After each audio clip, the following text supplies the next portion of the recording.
We're Off to Mars by Joe Gibson, also known as Carlton Firth. Narrated by William Skye. This story is brought to you by Patreon backer JB. Your continued support is always appreciated. Thanks. The strange little robot machine would create anything Joe Linger wanted. The catch was that he was being told what to create and didn't know it. Joe Linger raised up on one elbow and stared at the door, frowning. "Who is it?" he called out. A muffled voice answered from beyond the cracked, peeling wood. "Package for Mr. Joseph Linger." "Just a minute." Joe laid his magazine aside, rolled to the edge of the bed and pulled on his trousers. Rising, he poked his feet into frayed slippers and, walking to the door, swung it open. "Sign here, please." A little old man stood in the doorway. He held a large square package under one arm and extended the other, holding out a clipboard and pencil to Joe. He had a thatch of white hair and a red, wrinkled face with blue eyes and a scowl. He wore a loose blue uniform with a cloth badge on his shallow chest reading, "Time Deliveries Incorporated." Joe took the clipboard and pencil, scrawled his name, and frowned with sudden surprise. The name on the clipboard list above his was Pontius Pilate, Rome, 12 AD. And when he looked up at the scowling little man who was now holding the package out to him and extending a hand to receive back his clipboard and pencil, Joe saw that he was holding the package out with two right arms and reaching for the clipboard with two left arms. Joe fell back a step. "Who in blazes are you?"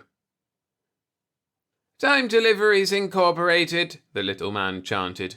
"We guarantee deliveries to anyone, anywhere, anytime. Here's your package, Mr. Linger." But, Joe stammered. "Where'd you come from?" The little man lifted his lower left hand and fingered his pointed chin. A gleam entered his blue eyes. "Originally, I came from Ursula Major," he said. "That's 3428 AD by the present calendar. Now, do you accept this package or—" I accept," Joe blurted, grabbing for the package. In his haste, he dropped the clipboard and pencil, but four hands deftly snatched them up before they hit the floor. "Very well," said the little man. "Good day, Mr. Linger."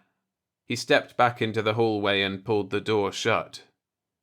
Joe stood frozen with the large square package clutched to his chest.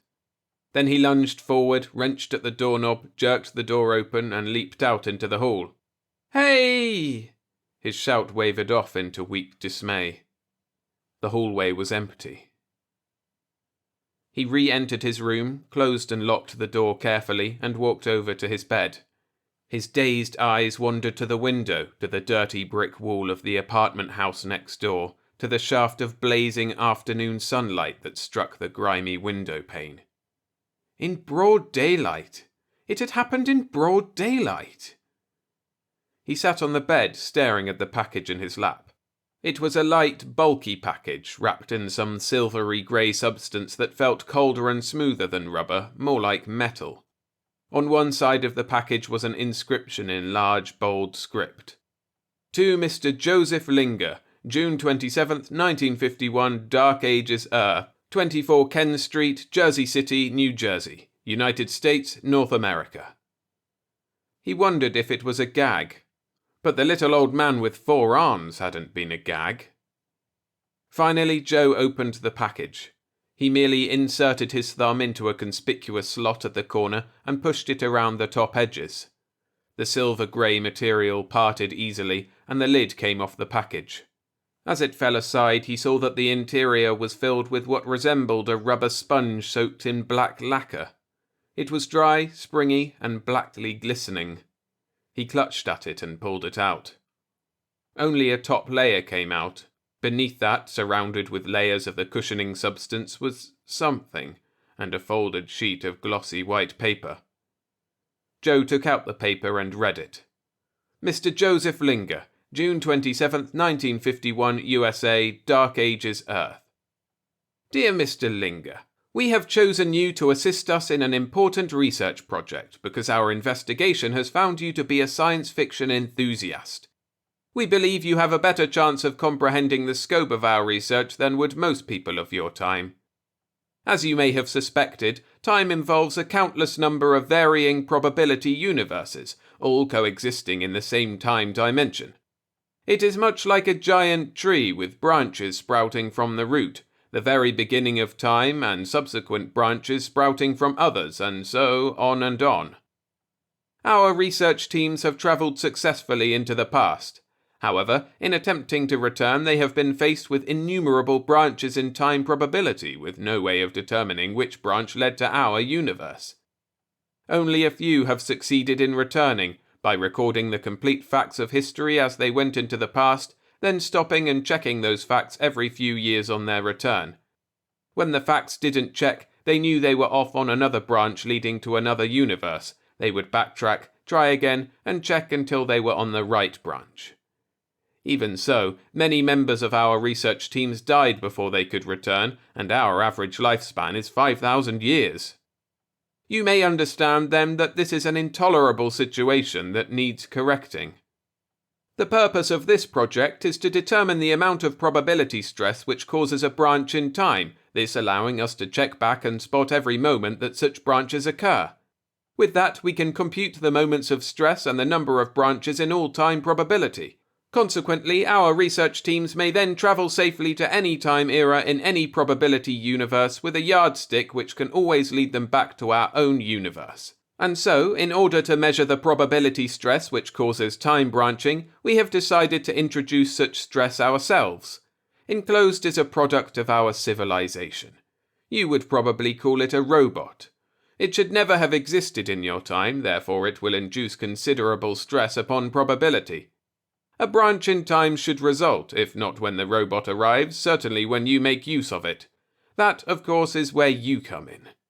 We have sent this robot because it will repay you many times over for your assistance in our project. We have scanners focused on your time, ready to record the branching and probability stress when it occurs.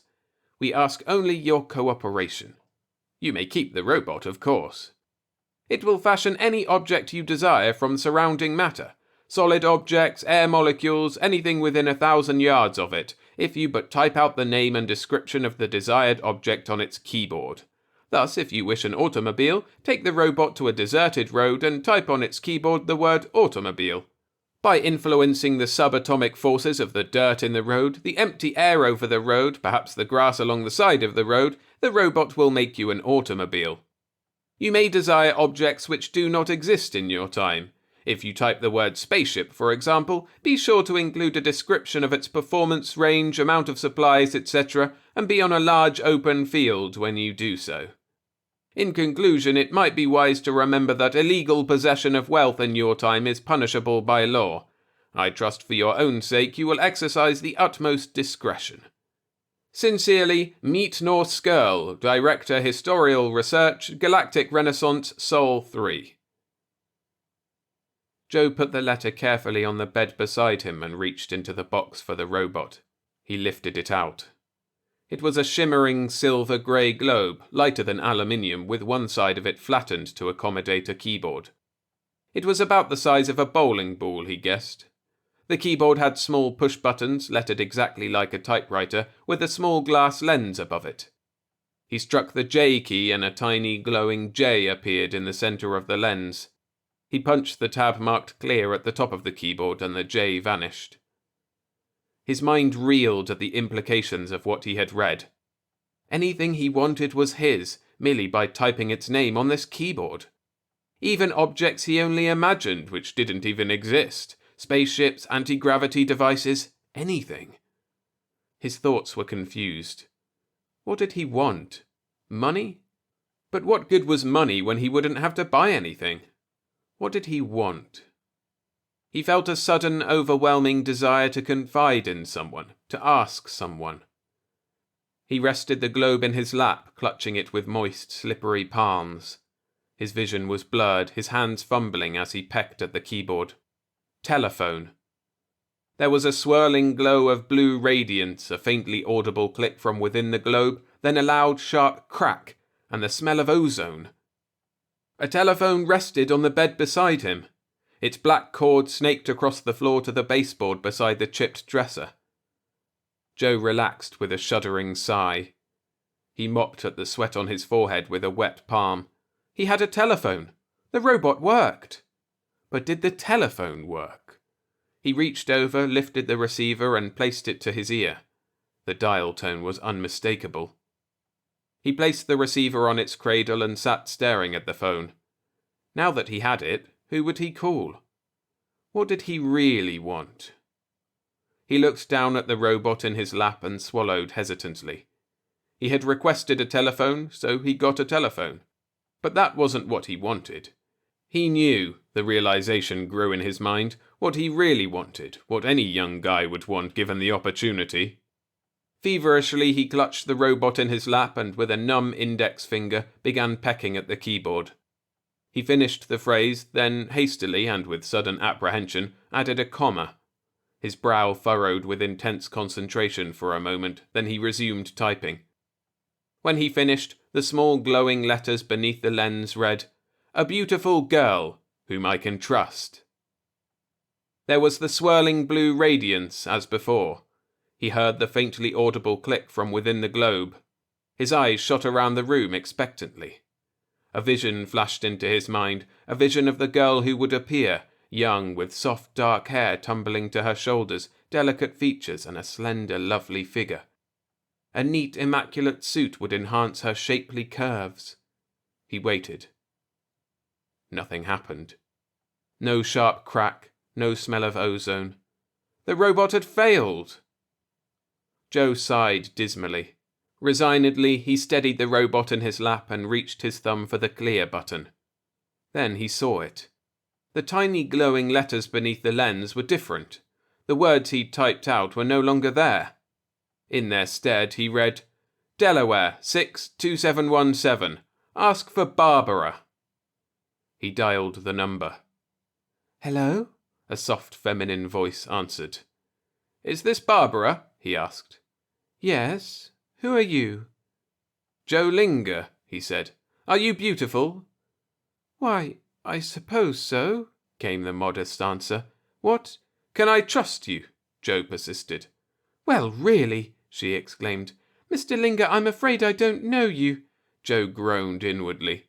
Of course they were strangers. The robot couldn't help that. Just what is it you want?" the girl's voice stammered from the receiver. "Nothing," Joe replied wearily. "Nothing now. Maybe I'll call you back." He hung up and sat staring into space. Anything he wanted. Anything. Money? What use was money when he didn't have to buy anything? Food? What about food? Meat and vegetables weren't inanimate objects either. He set the bright globe in his lap and placed his fingertips on its keyboard. Swiftly he typed, "Sirloin steak smothered in onions, gravy, mashed potatoes, asparagus, toast, coffee, apple pie à la mode." There came the shimmering blue radiance, the faint click, the sharp crack, and the smell of ozone. Across the room there was a battered writing table with a glass and a chipped china pitcher half filled with stale water. Glass and pitcher vanished. Instead, there sat the complete dinner, not only as he had ordered it, but cooked to perfection. Complete with dishes, silverware, salt and pepper shakers, coffee cream, sugar bowl, everything. After he had eaten, Joe settled back and surveyed the dishes. How to get them washed? Furthermore, how to explain to Mrs. Haggerty, the landlady, that he had not been cooking in his room and what happened to her pitcher and glass? He picked up the robot again and typed out, "1 pitcher, 1 glass belonging to Mrs. Haggerty." With swirling blue radiance, faint click, sharp crack, and smell of ozone, the battered writing table resumed its former appearance. Then he had his shoes changed into a cat. Afterwards, he had the cat changed back into new shoes. His 2 suits, brought out of the musty closet, were changed to brilliant cloth of gold togas. Then, because togas were hardly practical, he changed them back into new expensive suits. With that beginning, he proceeded to rejuvenate his entire wardrobe. He began adding to it, acquiring some much-needed extra linen and some much-desired sports clothes, but the process had to be reversed when he noticed the wallpaper was disappearing from the walls, the closet was minus its door, and the air in the room was beginning to reek with ozone. Mrs. Haggerty would never stand for that. And by sheer accident, he learned how to control the robot's influence on surrounding matter. When he had concluded that shoes were a more practical possession than a cat, he had accidentally typed the phrase, "shoes from the cat." And with the glow, click, crack, and ozone smell, the cat had become a new pair of shoes. If he hadn't mentioned the cat, the robot might have jerked out one of the dresser drawers and made it into a pair of new shoes. He sat at the writing table, staring at the metal globe set before him. It's like the Midas touch, he mused reflectively. Old King Midas sitting in his treasure rooms watching gold coins dribble through his fingers. The old king had thought it would be wonderful if he could turn everything he touched into gold, until he could, and finally touched his young daughter. Joe pushed back his chair and walked over to the bed. He sat down and lifted the telephone receiver. Swiftly he dialed the Delaware number. "Hello?" It was the soft feminine voice again. "Barbara?" His tone was uncertain. "Yes. Who's this?" "Joe Linger," he said. "Barbara, I know you've never met me, but I don't know anyone else who can help me. I've got to talk to someone. Maybe if I could talk to you, I'd be able to work things out. Could I come over to see you?" "Well," she replied doubtfully, "I really don't—" "Is someone else there?" he asked anxiously. "Someone else in the family?" "Do you want to speak to Father?" "Yes, please." "Just a minute." As he waited, Joe laid down the receiver and returned to the table for the robot. He brought it back to the bed, sat down, placed it in his lap, and swiftly typed out Barbara's address. A gruff voice rattled faintly from the receiver. "Hello? Hello, who's this?" There was a swirling blue glow and a click. Beneath the lens at the top of the keyboard was Barbara's address. Joe picked up the receiver. "My name is Joe Linger," he said. "Sir, I don't know your name, but I thought I ought to see you. It's about something your daughter has become involved in without her knowledge. I thought you ought to know." "What?" The voice spoke sharply. "What are you talking about?" "I'd rather not discuss it over the phone," Joe replied nervously. "Could I come over to see you personally?" Why, yes." A hard edge crept into the voice. "Perhaps you'd better." Joe felt a wave of relief. "I'll be there in 15 minutes, he promised. He was 5 minutes early. He parked the sleek yellow convertible in the driveway and climbed out.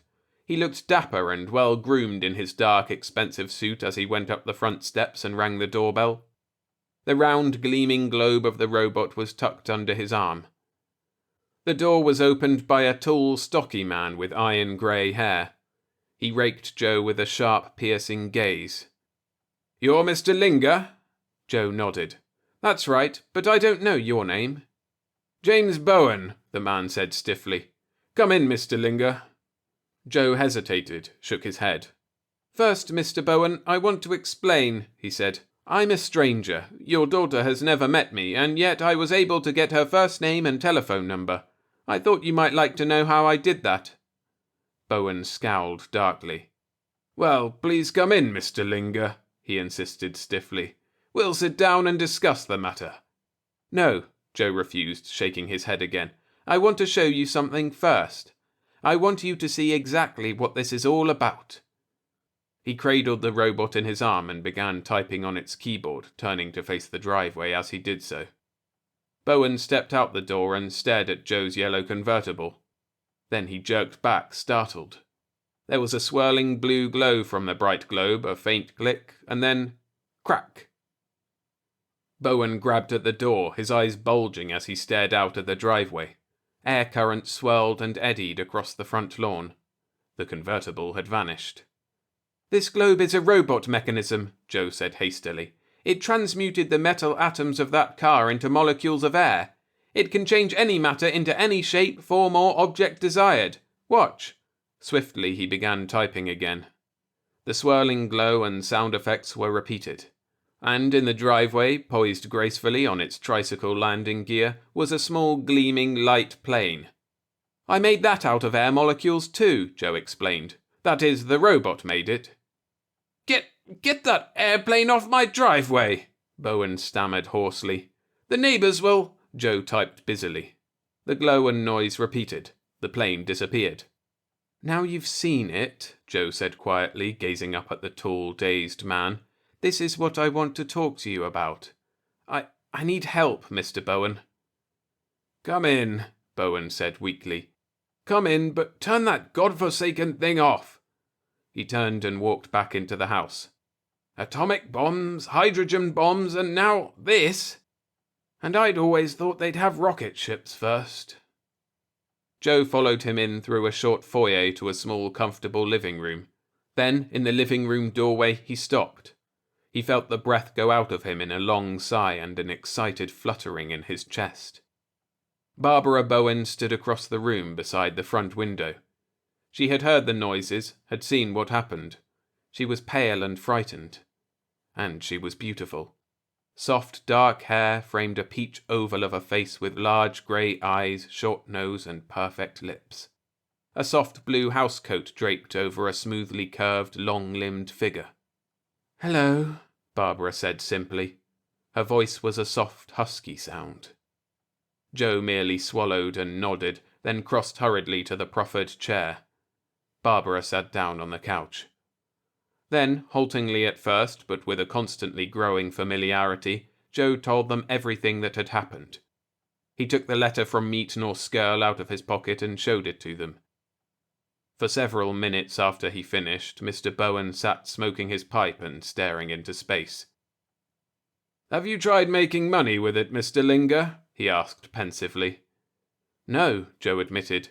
"There doesn't seem to be any need for me to have money." Bowen rose with sudden decision and crossed to a low writing desk. He got a piece of paper and, after some searching, a small magnifying glass. Then he returned and laid the paper on the small coffee table. "There," he said, "change that into some $5 bills." Joe stared at the paper, frowning, then cradled the bright globe in his lap and began typing. The usual effects followed. The paper changed into 4 $5 bills. Bowen picked them up and returned to the writing desk. He took out his wallet, extracted a $5 bill, and sat down. Carefully, he examined the robot's bills against his own. Minutes dragged past. Joe licked his lips nervously, noticed that Barbara was doing the same thing, and they stared at each other. Then Barbara smiled, and he smiled, and... "Mr. Linger," Bowen spoke sharply, "I want you to do something else. No, wait." He rose and walked back to them. "Mr. Linger, let me try that robot thing." Joe glanced at Barbara, then mutely handed the globe to Bowen. "Now," Bowen said, turning. "Barbara, get off the couch, will you?" "Yes, father." Barbara rose hurriedly. Said Mr. Bowen. He cradled the globe on his arm and pecked at the keyboard. There was the swirling blue glow, the faint click, and a loud crack that rattled the windows. The air swirled about the room, reeking with ozone. And where the couch had been was now an ugly anti-tank cannon squatting heavily on its rubber tires. "Holy cow!" Joe exclaimed, jumping to his feet. "Uh-huh," Bowen grunted, satisfied. He handed back the robot. "Now, if you please, Mr. Linger, give us back our couch, can you?" Why, yes," Joe stammered. He took the robot and changed Bowen's cannon back into the couch it had been. "Uh-huh," Bowen grunted again. He settled into his chair and resumed smoking his pipe calmly. Joe returned to his seat, frowning perplexedly. Barbara moved back toward the couch, then hesitated, staring at it uncertainly, and moved over toward Joe's chair. Almost without thinking, she perched herself on the arm of his chair. Joe slipped his arm around her hips to steady her, and neither of them seemed to notice their nearness. They sat staring at her father. Bowen stared into space, nodded, and grunted a few times. Finally, he cleared his throat and began speaking. "Mr. Linger, the bills that robot made are perfect. You couldn't spot one of them for a counterfeit in a million years. And we've just discovered that not only will the robot make weapons, but anyone can work it, not just you. That puts a pretty serious light on the business. I'm thoroughly convinced, young man, that with that robot of yours, any man could become the ruler of the world." Joe gasped faintly. That hadn't occurred to me." he stammered weakly. Bowen smiled at him with warm friendliness. I didn't think it had, he said quietly. But I'm afraid we're going to have to face facts. Joe, your life isn't going to be worth a plugged nickel if this ever gets out. Why, the moment you handed me that robot, I could have committed the perfect murder by changing you into a statue. Joe shook his head. The robot can't influence animate objects, he protested. Didn't you make a cat? Bowen asked sharply. Joe gulped nervously. Yes, he had, and he'd changed the cat back into new shoes. You mustn't deny the danger for a minute, Joe, Bowen went on gravely.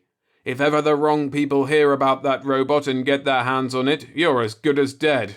And the rest of the world will shortly be under the killer's thumb. Father, Barbara blurted impulsively. Father, can't we help him somehow? Bowen raised his brows and grinned at his daughter. Maybe for your sake we'd better, he exclaimed, chuckling. Barbara fidgeted with embarrassment. I've been wondering about the people who sent the robot to you, Bowen resumed seriously. But it seems that they weren't interested so much in what the robot might do to our world as they were in getting their experiment done. So this seems to be left entirely in your hands, Joe. He glanced up, his grey eyes boring into Joe's face. Do you want to make your own decision about it, or do you want us to make a suggestion? Joe ran his fingers through his hair nervously. I'd appreciate anything you say, Mr. Bowen. Anything. But in the back of his mind, even as Bowen began speaking again, Joe felt the beginnings of an idea, a decision that formed and grew and flooded into his whole being with the exhilaration of a drug. Even as Bowen began speaking, Joe knew what he was going to do, what he had to do. The yellow convertible swung up over a shoulder and down the winding dirt road into a narrow valley. Ahead lay a small lake. Your summer cabin's on the south shore, you say? Joe asked, tooling the big car down into the cool, tree-shadowed lowland. Bowen nodded beside him. I still think you ought to let me put my oxygen torch to that thing. Joe grinned and slowed the car, whipping it off the road into a small clearing. A small, weather-beaten cabin stood back among the pines. Beyond the clearing was the sandy shore and the lake. There's our cabin, Barbara acknowledged as Joe headed the car toward it. He parked under the trees and they got out. He carried the bright globe under his arm.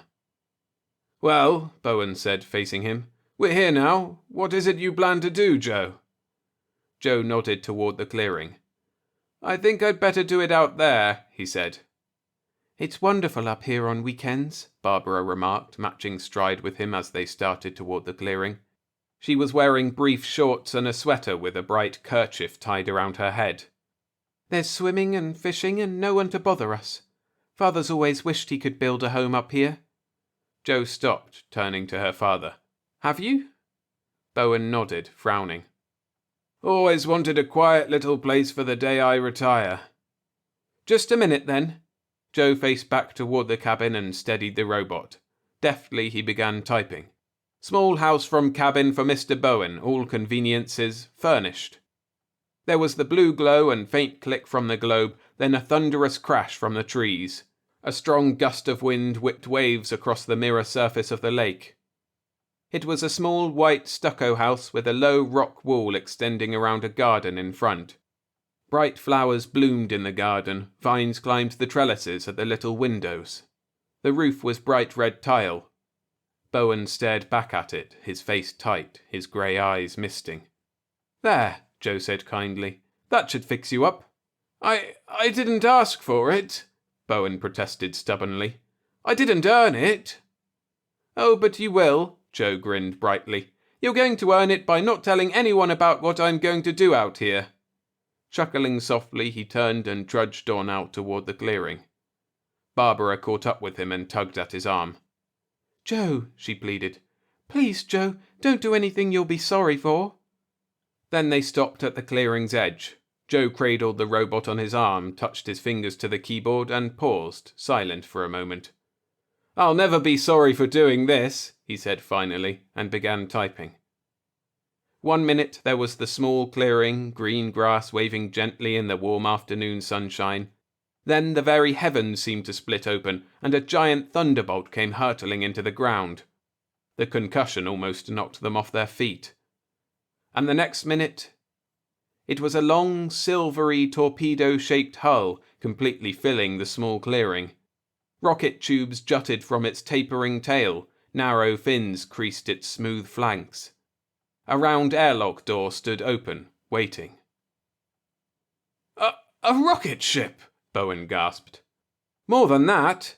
Joe was grinning as he moved out toward the open airlock. She's equipped with water and air purifying devices and food synthesis tanks that'll supply one man as long as 10 years.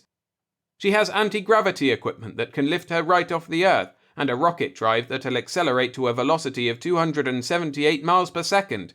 That's roughly 1,000,000 miles an hour. That means I can reach Mars's orbit in just over 30 hours.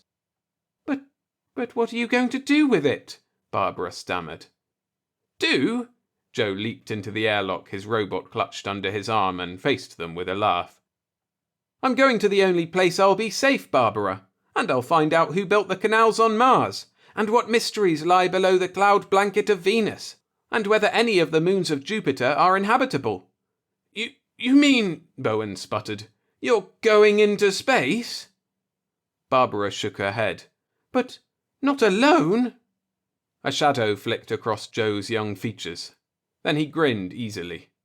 Why not? I'm no longer safe among men. But you can't go alone, she stormed. Father, I'm going with him. Barbara! Bowen shouted. What on earth? Not on Earth, she cried, leaping forward. She landed in the narrow airlock, thrusting Joe back into its metal confines. She whirled back to her father, grabbing the door's levers to steady herself. Not for long, she added breathlessly. Don't you see, Father? He has to go, but he can't go alone. Someone has to be with him, to take care of him, to see that he eats his meals, and I'm going with him. Goodbye, Father. We'll be back. And tugging, panting, she swung the heavy door closed. It swung flush into the smooth metal hull. James Bowen stood transfixed on the edge of the clearing. Behind him was the small white house with the red roof and the little garden in front, as he watched the sleek torpedo-shaped spaceship rise effortlessly from the ground and go skimming across the lake, climbing higher and higher until it dwindled to a silvery speck in the clear blue sky and vanished. Then Bowen's face suddenly took on a new cast. There was a grim, satisfied light in his eyes as he followed the faint vapour trail up into the heavens. Slowly, he reached a hand in his coat pocket. From it, he withdrew a small metallic object. It was shaped oddly like a pocket radio, but of a more advanced and intricate design. He depressed a small switch and the object glowed. About him there was the snap and crackle of powerful electrical forces. Bowen's voice suddenly sounded. Meet Norskell reporting to headquarters on Project Time Stress. There was a blue crackle in the air about him. Then a distant voice intoned, What is your report? He stared up at the sky, smiling now. I have personally seen Joe Linger on his way. My daughter accompanies him on the experiment. She will remain with the Earthman for his lifetime, keeping us informed as events progress. I believe she is attracted to him, however that is a side issue, the main project having been successfully executed. Shall I return to Sol 3? Again the blue crackle. Our compliments, Meet Norskell. You may return. The crackle faded, and he made a further adjustment on the object he held. The smile was still on his face as he gazed into the sky after the spaceship, and vanished.